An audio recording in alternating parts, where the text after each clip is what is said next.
Inglaterra, el caso que cité de Norwich, que es de 1148, así se narra: los judíos compraron al niño mártir William antes de la Pascua, lo colgaron de una cruz durante el Viernes Santo y lo torturaron como a nuestro Señor.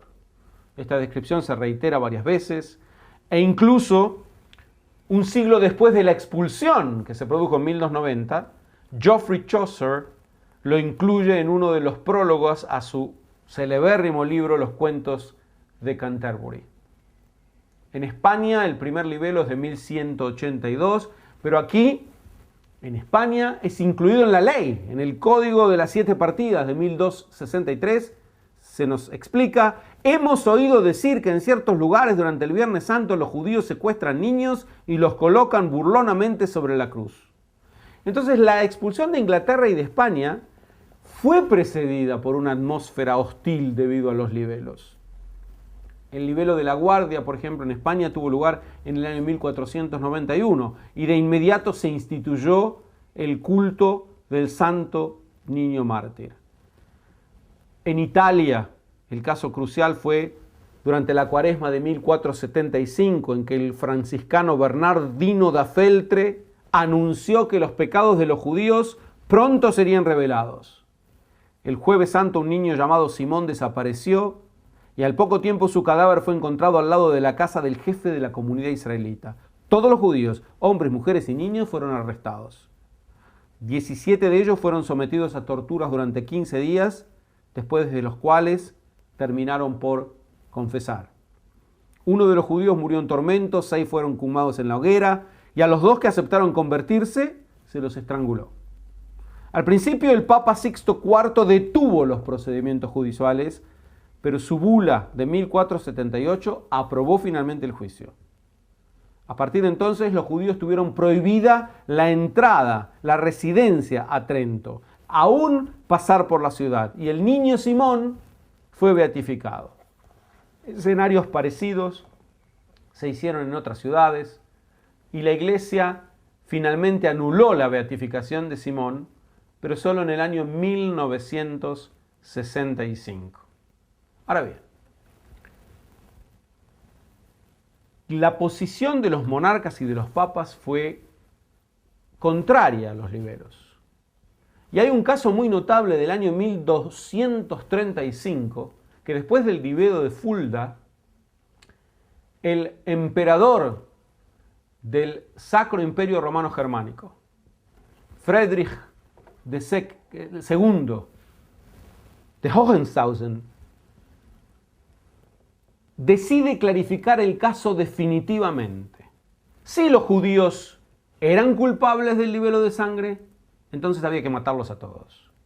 Si los judíos eran inocentes, entonces había que exonerarlos públicamente.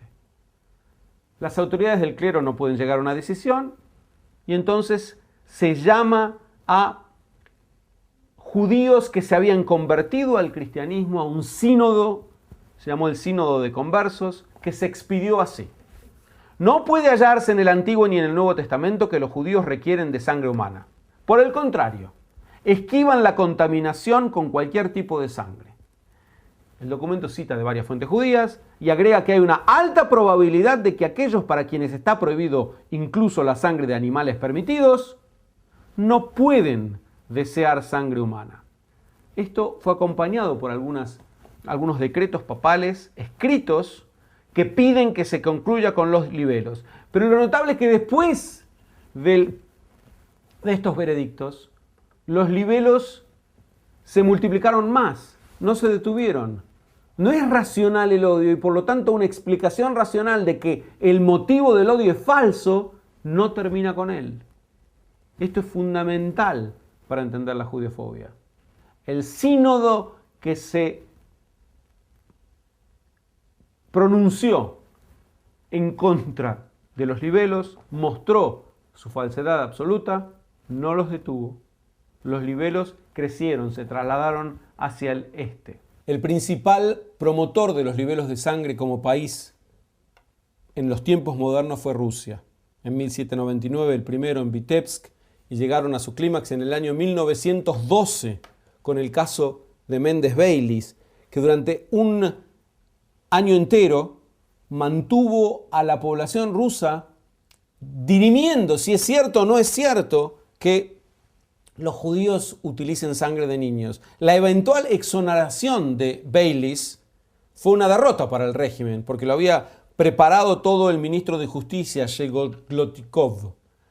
Pero la atmósfera de veneno judiofóbico que se había creado se imponía con el mero juicio, y esto era independiente de los resultados que den.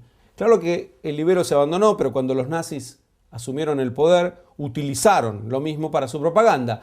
Hay una publicación del 1 de mayo de 1934, en donde el periódico nazi Der Stürmer dedica una edición horrorífica con ilustraciones.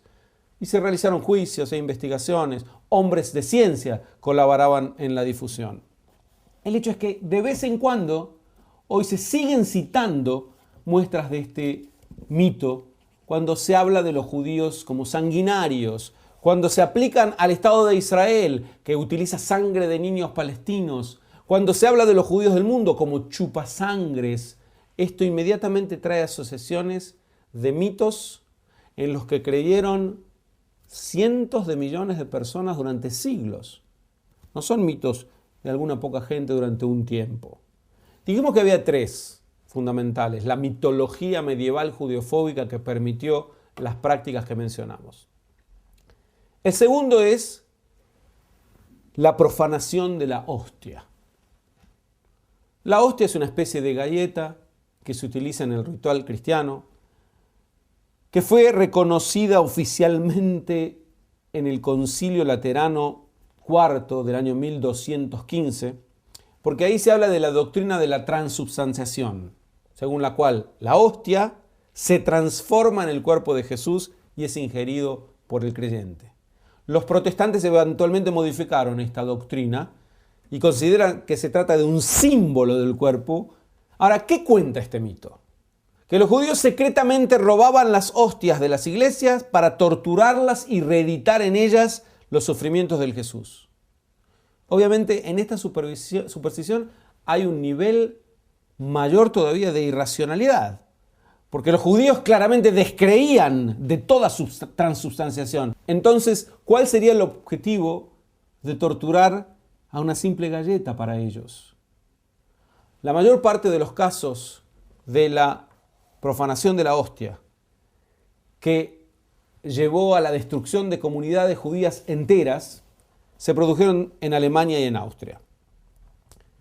El mito se basaba en que la hostia tenía poderes sobrenaturales, y como los judíos querían renovar los sufrimientos de Jesús, supuestamente, se aducía que en su perfidia no abandonaban ni siquiera los tormentos cuando de la hostia emanaba sangre. ¿Por qué emanaba sangre? Porque hay un honguillo de color escarlata que se forma en la comida rancia en los lugares muy secos. Se lo denomina hoy, debido a esto, el Micrococcus prodigiosus. La primera profanación fue en Belitz, cerca de Berlín, en 1243. Digamos, la supuesta profanación. Un grupo de judíos y judías fueron quemados en la hoguera, que desde entonces se pasó a denominar Judenberg, el monte de los judíos. Debido a la protección de los papas, en Italia hubo pocos casos, pero el mito se expresó, por ejemplo, en el arte, como la desacralización de Paolo Uccello, que está pintada para el altar de la Confraternidad del Santo Sacramento en Urbino. Y hubo muchos casos en París, en Bruselas. Precisamente en España, el infante don Juan de Aragón patrocinó algunas de las ocasiones. En la de Barcelona de 1367, varios sabios, Hasdai Crescas, Nissim Gerondi, Isaac Ben Sheshet, se hallaban entre los arrestados, con la comunidad entera, hombres, mujeres y niños, dijimos, que fue encerrada en la sinagoga durante 3 días sin comida, y como no confesaron, el rey ordenó su libertad y solo 3 judíos fueron ejecutados. El caso de Lisboa fue en 1671, se produjo cuando ya casi no había judíos en Portugal. Por lo tanto, cuando la hostia de la iglesia de Orivelas fue aparentemente robada, un edicto real ordenó la expulsión ¿de quién? De los nuevos cristianos, correcto. Y el último caso fue en el año 1836, en Vislad, Rumania.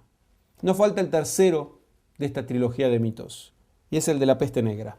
Hablamos del episodio, una epidemia múltiple de enfermedades bubónicas, septicémica, neumónica, causada por un bacilo que hoy se conoce, el Pasteurella pestis, casi 100 millones de personas muertas, era un tercio de la población europea. La reacción popular fue extrema. O bien se buscó refugio en el arrepentimiento y las súplicas a Dios, o bien lanzándose al libertinaje y el vandalismo. Lo curioso es que las dos actividades se combinaban en que ambas arremetían contra los judíos, que fueron los acusados de envenenar los pozos de agua para destruir la cristiandad. Otra vez, el Papa Clemente VI salió en defensa de las víctimas y definió la plaga como una pestilencia con que Dios aflige al pueblo cristiano. Pero la mayoría de la población la veía como una plaga artificial, fraguada deliberadamente, que era una manera más simple, claro, de entenderla. Después de todo, podía sospecharse que en algún momento los judíos iban a buscar vengarse de tantos judiocidios que se habían perpetrado. ¿Hubo algún otro mito en la Edad Media, como el del judío errante, que es una figura de la leyenda cristiana, que es un supuesto judío condenado por Jesús a vagar hasta su segunda venida debido a que lo había desairado o lo había golpeado, depende de la versión? Este mito nació en Bolonia en 1233, pero no tuvo las consecuencias de la trilogía que mencioné antes, que transformó a la palabra judío en sinónimo de diabólico. Para terminar la clase de hoy, me gustaría hacer una referencia al Islam y al protestantismo, que aun cuando no tienen mucho en común en su contexto teológico e histórico, hay algo que sí comparten con respecto a la judeofobia, y es que ambas, el Islam y el protestantismo, intentaron primeramente convocar a los judíos. Sí convocaban a los judíos y ellos lograban convertirlos a la nueva religión, aparentemente iban a lograr su objetivo inicial. Por lo tanto, en la primera etapa se mostraron como favorables a los judíos.